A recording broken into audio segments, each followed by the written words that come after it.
আর এই যে ছবিতে কালি লাগার ঘটনা তারপরেই বিতর্ক দানা বাঁধে। আর বিতর্ক দানা বাঁধে শুদ্ধিকরণ, কিভাবে শুদ্ধিকরণ, দুধ দিয়ে শুদ্ধিকরণ। সেই ছবি আপনারা দেখছেন, খার্গের পোস্টার থেকে মোছা হলো কালি আর তার বদলে শুদ্ধিকরণ করা হলো। কিভাবে শুদ্ধিকরণ? দুধ ঢেলে শুদ্ধিকরণ। চলো চলো দাও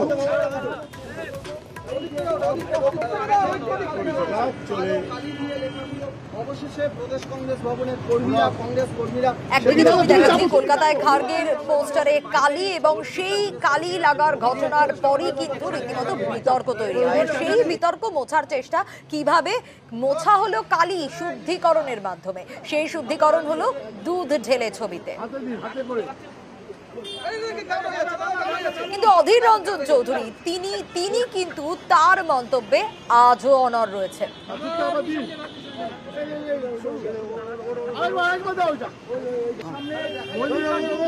বাংলায় যে মহিলা আমাদের খতম করেছে তার সঙ্গে আমি দোস্তি করতে পারি না।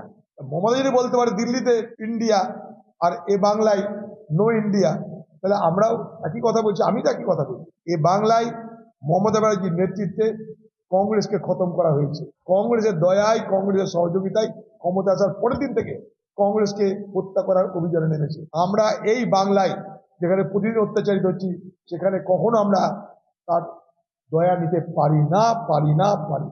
এখানে লড়াইটা নৈতিকতার, এখানে লড়াইটা আমাদের কংগ্রেস পার্টিকে রক্ষা করার।